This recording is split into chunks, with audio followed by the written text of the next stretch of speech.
pero el día del Señor vendrá, verso 10, como un ladrón en la noche. En el día de los cielos pasarán con grandes estruendos, y los elementos ardiendo serán deshechos, y la tierra y las obras que en ellas hay serán quemadas. Esto está hablando ya cuando empiece la segunda parte del juicio final, ya de la gran tribulación, los 3 años y medio últimos, que se estremecerán los cielos y que caerá el juicio de Dios sobre la tierra, la ira de Dios sobre la tierra, pero sobre los hijos de desobediencia, sobre el que lleve una vida impía, no sobre la iglesia. Y algunos creyentes que en ese momento no hayan tenido una relación correcta con Dios, y que estén inscritos en el libro de la vida, pero que no hayan confesado al Señor, tendrán que pasar ese proceso para salvarse, como quien escapa de un fuego. ¿Estamos claros ahí? Pero la iglesia no vivirá ese momento tan difícil y tan tenebroso que pasará la humanidad. Verso 11 dice: puesto que todas estas cosas han de ser deshechas, todo lo que usted ve, hermano. Ay, porque viene cielo nuevo y tierra nueva, Como no debéis vosotros andar en santa y piadosa manera de vivir. Si conocemos esto, ¿cómo no debemos de andar nosotros de una manera digna de ser llamados hijos de Dios? Verso 2: esperando y apresurándonos para la venida del día de Dios, en el cual los cielos encendiéndose serán deshechos, y los elementos siendo quemados se fundirán. Pero nosotros, y ahí lo incluye a usted y a mí, esperamos según sus promesas cielo nuevo y tierra nueva, en los cuales mora la justicia. Denle un aplauso al Señor. Aleluya. Verso 14 dice: por lo cual, oh amado, estando en espera de estas cosas. ¿Cuánto están esperando estas cosas? Procurad con diligencia ser hallados por Él sin mancha e irreprensible en paz. Y tened entendido que la paciencia de nuestro Señor es para salvación. Otra vez, la paciencia del Señor es para salvación, porque Él, el tiempo no existe. Para Él un día es como 1000 años y 1000 años como un día. Él es el dueño del tiempo, Él es el tiempo. Como también nuestros amados hermanos Pablo, según la sabiduría que le ha sido dada, os ha escrito casi en todas las cartas, hablando en ella de estas cosas. Entonces está asegurando el apóstol Pedro de que ya esto está escrito, y yo quiero que ustedes lo entiendan. Cosas que hay algunas difíciles de entender, las cuales los indoctos o inconstantes tuercen, como quien también las otras escrituras para su propia perdición, la acomodan para su propia perdición. Ahí terminamos y vamos a seguir dando paso a lo que es la gran tribulación. Recuerden que la semana pasada estábamos conociendo de lo que era el orden escatológico, lo que es la escatología, que es el desarrollo de los acontecimientos de los últimos tiempos. Y dentro de ese calendario escatológico o calendario profético, como dicen las escrituras, primero estábamos en la iglesia, el tiempo actual, y después de la iglesia que viene el rapto, y después del rapto viene la gran tribulación. 7 años, 3 años y medio y 3 años y medio dividido en 2 partes. Entonces ahora nosotros, como ya aprendimos del rapto, sabemos todo lo que va a pasar, cuándo sucederá, la fecha en que va a suceder, ¿verdad que sí? ¿Verdad que sí? Que no hay fecha, que es un abrir y cerrar de ojos, y que ni siquiera los ángeles ni el Hijo saben cuándo. Así que ahí estamos claros, es importante. La gran tribulación. Entonces, ¿qué es la gran tribulación? Vamos a traer este argumento, ¿verdad? Es el periodo final y más intenso de sufrimiento y juicio y angustia que ocurrirá en la tierra antes de la segunda venida de Jesucristo. Es un evento que la iglesia no va a pasar, pero algunos sí tendrán que pasar por ahí. Características principales de la gran tribulación: habrá juicio sobre un mundo que ha rechazado a Dios.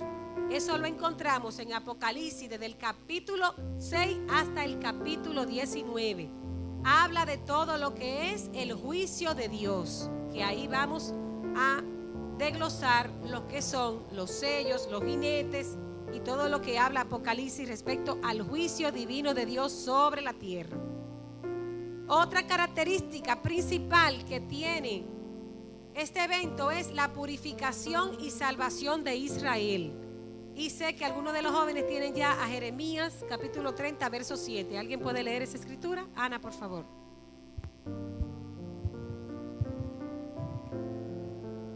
Jeremías capítulo 30 verso 7. Gloria a Dios. Ah, cuán grande es aquel día, tanto que no hay otro semejante a él. Tiempo de angustia para Jacob, pero de ella será librado. Amén. Zacarías capítulo 13 del 8 al 9. Ahí está anunciando, ¿verdad?, lo que viene. Amén, gloria a Dios. Zacarías 13 del 8 al 9. Y acontecerá en toda la tierra, dice Jehová, que las 2/3 partes serán cortadas en ella y se perderán, mas la tercera quedará en ella. Y meteré en el fuego a la 3/3 parte y los fundiré como se funde la plata y los probaré como se prueba el oro. Él invocará mi nombre y yo le oiré y diré, pueblo mío, y él dirá, Jehová es mi Dios. Aquí está hablando de aquellos que van a vivir el proceso de la gran tribulación, pero que están inscritos en el libro de la vida. Amén. Y también otra característica de la gran tribulación es el cumplimiento de las profecías escatológicas. O sea que todo está escrito y tendrá cumplimiento. Tiempo de duración. ¿Qué tiempo va a durar la gran tribulación? Estamos hablando de la gran tribulación. Un tiempo de juicio sobre la tierra y sobre el hombre de desobediencia. La palabra establece que es un periodo de 7 años divididos en 2 periodos de tiempo. 3 años y medio de paz y orden mundial aparente. Los primeros 3 años y medio, orden mundial y una paz aparente. Y luego los 3 años y medio siguientes, finales, habrá persecución a los creyentes y juicio divino.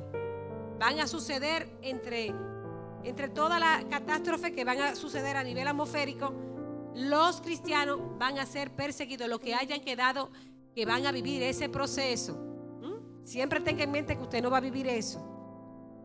Juicio divino de Dios a la tierra, a la humanidad. Entonces, segunda de Pedro, capítulo 3, verso 8, dice lo siguiente, para que podamos entender un poquito más. Los 70, la profecía de Daniel, las 70 semanas de Daniel. Entonces, vamos a buscar un asidero bíblico para poder ir entendiendo cómo Dios hablaba respecto al tiempo. Porque esta profecía es un poquito difícil de entender, pero vamos a tratar de hacerlo ver lo más fácil posible. Con la ayuda del Espíritu Santo. Segunda de Pedro capítulo 3, 8 dice: mas, oh amados, no ignoréis esto, que para con el Señor un día es como 1000 años y 1000 años es como un día. Levítico 25 del 1 al 7 dice, tenemos que tocar muchas escrituras porque todo lo que vamos a conceptualizar tiene que estar avalado por la palabra de Dios. ¿Estamos aquí, jóvenes? La palabra de Dios, todo esto está escrito. Dice que Jehová habló a Moisés en el monte de Sinaí diciendo: habla a los hijos de Israel y diles: cuando hayáis entrado en la tierra que yo os doy, la tierra guardará reposo para Jehová. 6 años sembrará tu tierra y 6 años podarás tu viña y recogerás sus frutos. Pero el 7º año la tierra tendrá descanso. 7 es un número importante para Dios, porque 7 es el número perfecto de Dios, pero también es el tiempo donde Dios destinó un descanso, no solo para el hombre, sino también para la tierra. Y Dios en Levítico le está dando este alineamiento y este orden a Moisés. Dice: pero el 7º año la tierra tendrá un descanso, reposo para Jehová. No sembrará tu tierra, ni podarás tu viña. Oiga qué recomendación. Lo que de suyo naciere en tu tierra segada, no lo segarás. Y las uvas de tu viñero no vendimiado, no las vendimiarás. O sea que lo que crezca, aunque no se haya producido en ese periodo de tiempo, no lo coseche, déjalo ahí, no toques eso. Año de reposo será para la tierra. Mas el descanso de la tierra os dará para comer a ti y a tu siervo y a tu sierva, y a tus criados y a tu extranjero que morare contigo, y a tu animal y a las bestias que hubiere en tu tierra. Será todo el fruto de ella para comer. Ezequiel 4:6 dice que cumplidos estos días, te acostarás sobre un lado derecho segunda vez y llevarás la maldad de la casa de Judá 40 días, día por año te lo he dado. Entonces Dios está dando una palabra profética a Ezequiel en el capítulo 4, verso 6, y le está diciendo que se acostará de un lado derecho por segunda vez y que llevará la maldad de la casa de Judá. Recuerden que el pueblo de Dios se dividió en dos, en Judá, el reino del norte y el reino del sur, que estuvo dividido entre Judá y, ¿me ayudan ahí? Las dos tribus, el reino del norte y el reino del sur. Ellos se dividieron. Y el Señor lo que le está diciendo que hay una situación de pecado en el pueblo. Y Dios le está dando esta instrucción en días y años. Amén. Entonces, ¿por qué traemos esta cita? Para poder concordar con las 70 semanas de Daniel. ¿Qué son las famosas 70 semanas de Daniel? Son unas profecías clave que Dios dio al profeta Daniel para revelar el plan del calendario de eventos que llevaría a la redención de Israel y el establecimiento del reino de Dios. Al principio decíamos, Daniel está agobiado orando por la libertad de su pueblo, por la opresión, y el Señor le está diciendo, Daniel, estate tranquilo que todo esto está escrito. Yo te voy a dar una revelación de 70 semanas. Ahora vamos a desglosar lo que son estas 70 semanas, este tiempo profético, significado de la semana. En la profecía bíblica, una semana equivale a 7 años. Si usted está tomando apuntes, hágalo ahí. Le podemos facilitar luego estos apuntes también. En la profecía bíblica, una semana equivale a 7 años. Si leemos Números 14:34 y Ezequiel 4:6, que acabamos de leerlo, podríamos desglosar estos números. Entonces, 70 semanas por 7 serían 490 años. Repito, las 70 semanas de Daniel, el significado. En la profecía bíblica, una semana equivale a 7 años. Y puede avalarlo en Número 14:34, Ezequiel 4:6. Estas 70 semanas, si se multiplican por 7, van a dar un total de 490 años. Anote esos años que usted va a saber de dónde vienen esos 490 años. Recuerden, hermanos, que estamos estudiando, que tenemos que detenernos, que hay que ir hilando cada cosa para aprender la palabra de Dios. Lo primero, el decreto para reconstruir a Jerusalén. Dentro de esas 70 semanas, vamos a ir entonces ahora al libro de Daniel, capítulo 9, para que podamos entender de qué se trata estas 70 semanas. Estos 490 años se dividen en 3 periodos de tiempo. La palabra lo divide en 3 periodos de tiempo. La primera 7 semanas, los 49 años de reconstrucción de Jerusalén. Para los que toman apunte, después del Éxodo, usted lo encuentra eso en Nehemías capítulo 2 del 1 al 8. La segunda semana, que son las 62 semanas, ahí hay 434 años. Es el tiempo donde nace el Mesías hasta la manifestación de Jesús, su muerte y crucifixión. Y la tercera semana es la semana que estamos a punto, que está a punto de vivir los que queden. O sea que es la última semana de Daniel. Les repito, mis amados hermanos, la profecía bíblica registra este tiempo de las 70 semanas en semanas. Estas 70 semanas, si las multiplicamos por 7, son 490 años.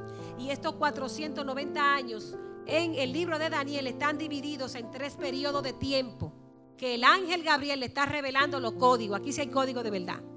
Le está revelando los códigos a Daniel. En las primeras 7 semanas, que son 49 años, se reconstruye Jerusalén. Y ahí encontramos a Nehemías cuando ora al Señor y al Tarje le da el permiso para que vaya y reconstruya. Y le da toda la provisión. Nehemías capítulo 2 del 1 al 8. Vamos siguiendo. La siguiente semana está en las 62 semanas, que son 434 años. Tiempo hasta la venida del Mesías y manifestación de Jesús, donde Él muere, ¿verdad? Es crucificado y muere. Y la tercera semana es los 7 años de la gran tribulación. ¿Hasta ahí vamos bien? Tengo una gráfica aquí que me hubiera gustado que ustedes pudieran ver, pero voy a leer nueva vez lo que leí aquí y lo voy a ver aquí en la gráfica nueva vez. Entonces, la primera semana, el decreto para reconstruir a Jerusalén. Las siguientes 7 semanas, más 62 semanas, que son 480, culminan con la entrada triunfal de Jesús en Jerusalén y su muerte. Repitiendo estoy. Y luego hay una interrupción entre las semanas 69 y 70, donde hay un paréntesis que es el tiempo de la iglesia. Aquí estamos nosotros. Nosotros estamos en esas 70 semanas, 69 semanas, en ese paréntesis que es el tiempo de la iglesia actual.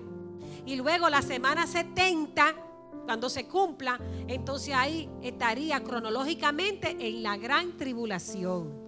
Ahí dice que la primera mitad habrá aparición y pacto del anticristo con Israel, y la mitad habrá abominación desoladora en el templo. La segunda mitad, la gran tribulación con más fuerza, y finalmente vendría la segunda venida de Cristo. ¿Hasta ahí estamos claros? ¿Alguna duda, alguna pregunta, algún comentario? ¿Seguimos? Estamos estudiando, mis amados. Aquí tengo una gráfica sumamente interesante y conseguí una gráfica donde algunos, son gente que tienen un atrevimiento grande. Se atrevieron, yo no quise copiar eso porque yo creo que eso no es bíblico. Incluso poner en una gráfica la fecha exacta en que ocurriría la gran tribulación. Yo no llegaría tanto porque eso solamente el Señor tiene el control de ese tiempo. Pero luego cuando este material yo se lo voy a enviar a través de los grupos para que ustedes tengan algo visual claro. Daniel capítulo 9, 25, reconstrucción del templo, 7 semanas. Me gustaría, Dios mío, lo que puedan poder ver esto. Aquí podemos ver las 62 semanas donde está la profanación del templo por el anticristo antes del año, que eso sucedió realmente en el Antiguo Testamento. Y luego el nacimiento y bautismo y muerte de Jesús. Y luego aquí donde nos encontramos en la era de la iglesia. Nosotros estamos cronológicamente en el tiempo del arrebatamiento. De eso sí que no hay duda. En cualquier momento, según las 70 semanas de Daniel. Dios mío, esto produce gozo y esperanza y nos ayuda a nosotros a mantenernos calientes en la fe, animándonos unos a otros. Aleluya. Entonces, las 70 semanas de Daniel, y vamos a ir leyendo cada uno ahora de este capítulo hasta que nos den el tiempo prudente. Usted me avisa, pastor, cuando deba de terminar. Sí, muy bien, nos queda mucho tiempo, vamos avanzando, muy bien. Daniel capítulo 9, a partir del verso 24. Sí, bueno, voy a empezar desde el 20, rapidito leo y haremos la pausa pertinente para tomar el hilo de la conversación. Profecía de las 70 semanas, dice: aún estaba hablando y orando y confesando mi pecado. Oigan lo que estaba Daniel, y era un esclavo, orando y hablando con el Señor, por supuesto, y confesando su pecado y el pecado del pecado de mi pueblo Israel. Oiga cómo dice el de mi pueblo, le dolía a su pueblo.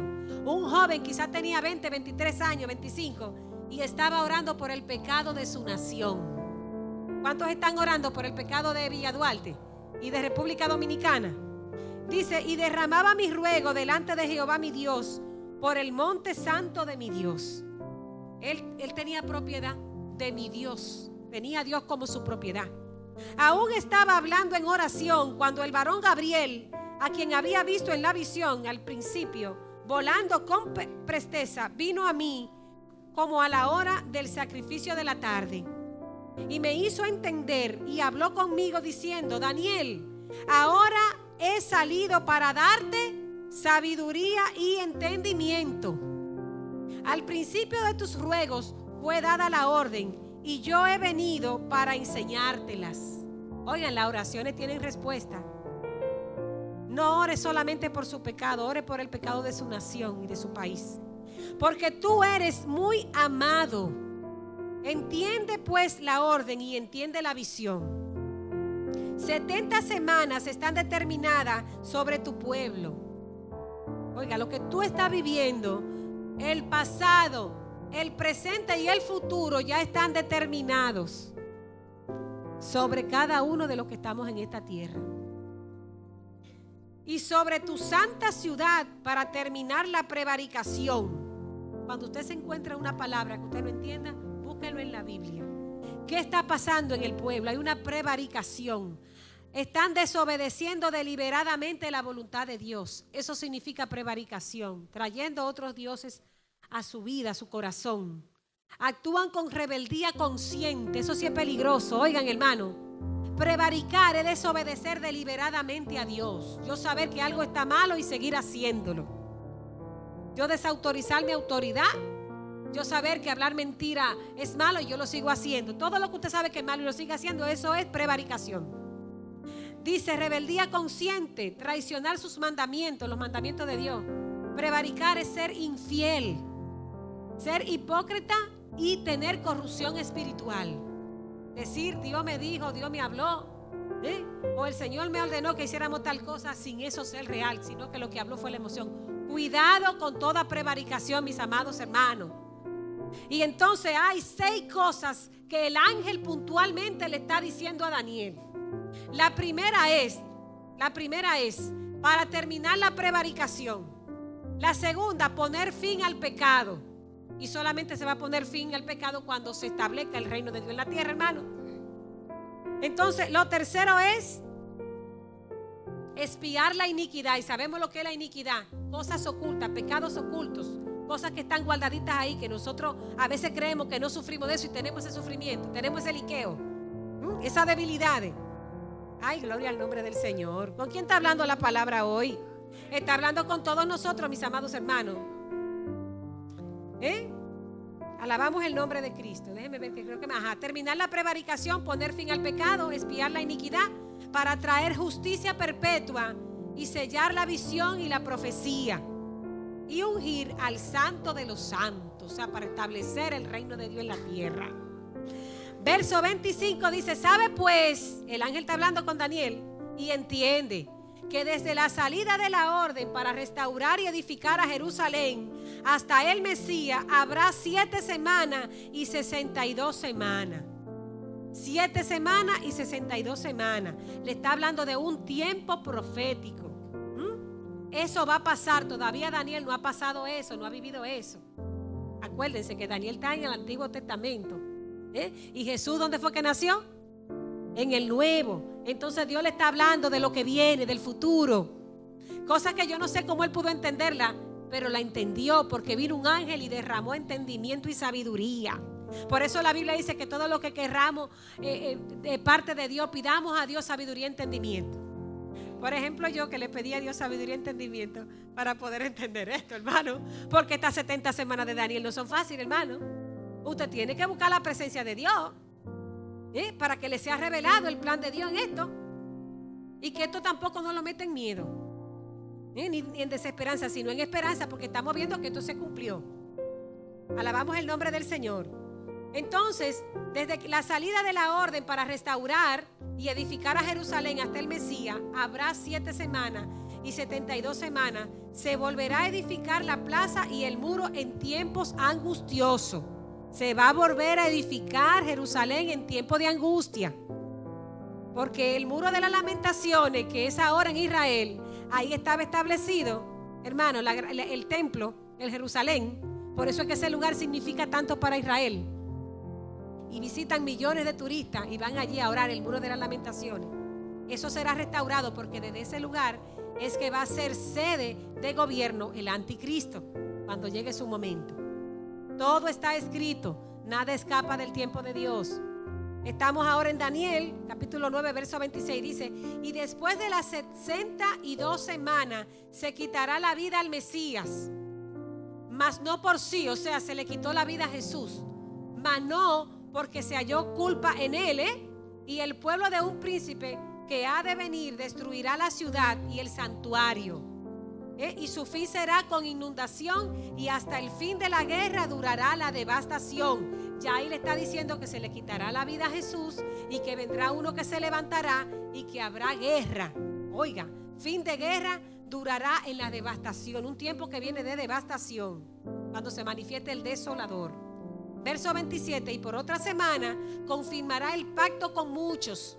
Está hablando ahora del anticristo. A la mitad de la semana hará cesar el sacrificio. O sea, a la mitad de los 7 años, 3 años y medio, va a cesar el sacrificio, porque él viene aparentando como una gente muy buena y noble, una gente muy empática, que la humanidad lo va a querer, él se va a dar a querer. Va a ser una persona que va a tener tanta sabiduría y tanta autoridad dada por Satanás para poder convencer y embotar la mente y el entendimiento. Por eso la Biblia siempre dice que estemos sobrios y que velemos. Y una gente sobria significa que no se mueve del lugar donde ha sido establecido. Una gente que está velando significa que está disponible para el Señor, que está presto y despierto espiritualmente. Alabamos el nombre de Cristo. Entonces dice, y lo que está determinado se derramará sobre el desolador. Lo que está determinado que ocurrirá con él. Ahora, ¿quién es ese desolador? Ese desolador de quien habla Daniel en esa última semana que se va a manifestar es el anticristo. Entonces, ¿quién es el anticristo? Es un gobernante mundial que bajo la influencia de Satanás va a profanar el templo y perseguirá a los santos en los últimos tiempos. Es un personaje que quizá ya se esté gestando, que quizá no ha nacido, o que quizá ya esté formándose como un líder mundial, gobierne quizá o maneje algunos idiomas, tenga habilidades con la inteligencia artificial, tipo Elon Musk, qué sé yo. Tiene que ser alguien, un científico muy elocuente, una gente que tenga un arraigo bien fuerte en la ciencia. No va a ser cualquier persona, hermano. Es una persona que tendrá habilidad para conquistar el mundo. Oiga, qué terrible. Y que si los tiempos no hayan sido acortados, hasta esos propios escogidos que están en el libro de la vida pudieran perderse. Miren qué poder tan grande tiene esa figura. Nuestra hermana Catherine tiene una pregunta o un comentario, por favor. ¿Vamos bien hasta aquí, mis amados hermanos? ¿Está todo claro? ¿No hay una duda? Luego de Catherine, nuestro hermano Ramón Isidro. Dios le bendiga, iglesia. Lo que pasa es que el anticristo se va a colocar luego de la gran tribulación. Imagínense algo tan grande como que una gran cantidad de personas desaparezcan. Se va a formar un caos en el mundo. Va a haber un caos total. Entonces él va a salir con una solución a ese caos. Y de ahí es que va a venir un gobierno mundial. Porque el caos va a ser tan grande que no van a saber cómo van a poder resolver. Entonces nosotros tenemos nada más que ver cómo va a ser la persecución. Usted nada más tiene que ver cómo es el Islam en contra de los cristianos.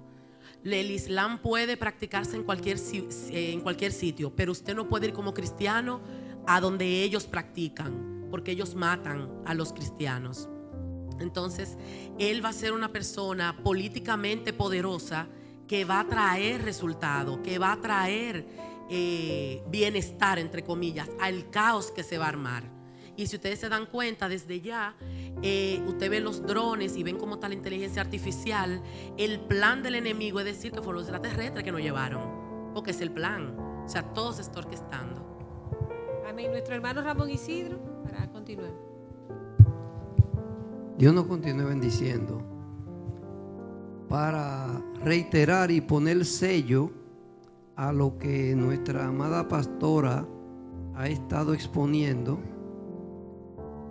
reitero que desde que empezaron las 7 semanas, los tiempos, no es un tiempo cronológico hasta el día de hoy, porque faltarían miles de días. Solamente de Jesucristo a los días de hoy hay 2000 años. Y si usted lo multiplica por 360, el asunto no cuadra para nada. Por si alguien se queda con ese conconcito por dentro, o alguien trata de confundirlo, que se ubique bien. Por eso estoy aclarando, reiterando lo que usted ha dicho, sin contradecir absolutamente nada. Que cada tiempo de lo que la amada pastora ha expuesto es un evento que ocurrió en un momento y esos días se sumaron.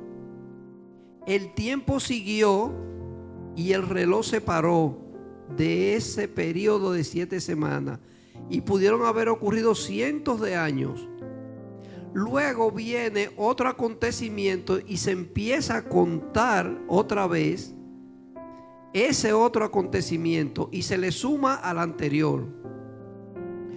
Luego se frena el conteo de esa semana y sigue pasando el tiempo, siguen pasando los años.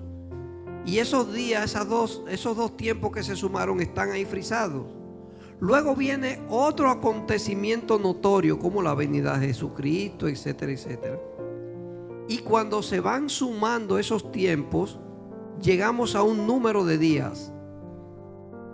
Y ahora estamos en un periodo donde se empezó a contar de ese tiempo nuevamente. Del tiempo de Jesucristo al tiempo en que se empezó a contar el momento en que estamos viviendo de la iglesia, hay un lapso de miles de días que no están metidos en ese paquete, como siempre ha estado ocurriendo.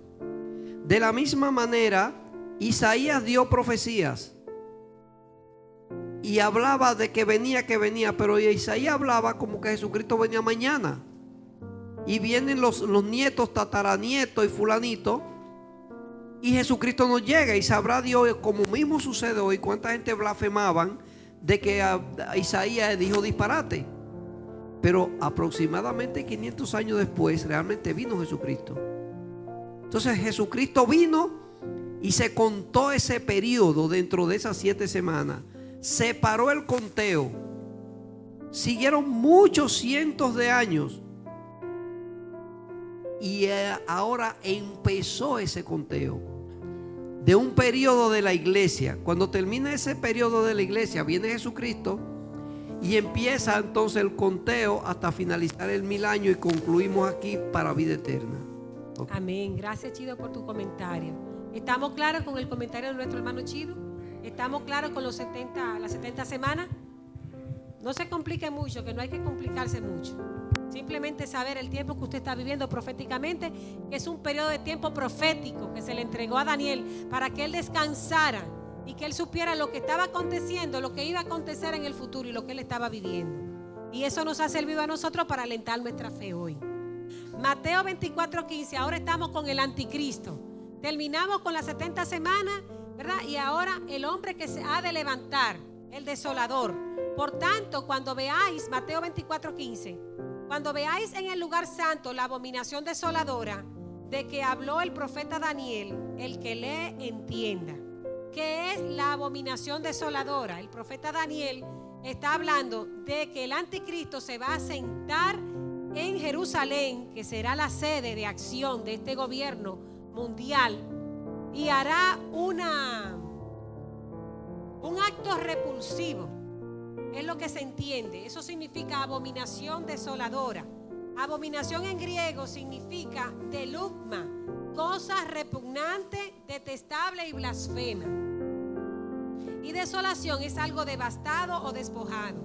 Acto repulsivo y ofensivo para Dios, espantoso. No sabemos qué tipo de prácticas o cosas se hagan desde ese lugar santo, pero ese anticristo, el desolador, va a llevar una serie de actos repulsivos para Dios y para la humanidad. Que yo, en mi mente, imaginándome qué pudiera hacer, bueno, tantas cosas que hay. Y pedirle al Señor que en ese tiempo los que queden puedan estar firmes. Segunda de Tesalonicenses capítulo 2:4 dice, el cual se opone, está hablando del gran desolador, el anticristo, y se levanta contra todo lo que se llama Dios o es objeto de culto, tanto que se sienta en el templo de Dios como Dios, haciéndose pasar por Dios. La misma encarnación de Satanás. Ahora vamos a ver la característica que tiene el anticristo. Vamos a ir a Apocalipsis capítulo 13 y vamos a ver qué característica tiene esta figura, porque es importante que conozcamos qué se mueve en esta figura central. Vamos a leer Apocalipsis 13 de tarea y escudriñarlo. Y vamos a venir aquí a debatir Apocalipsis 13. ¿Cuántos dicen amén?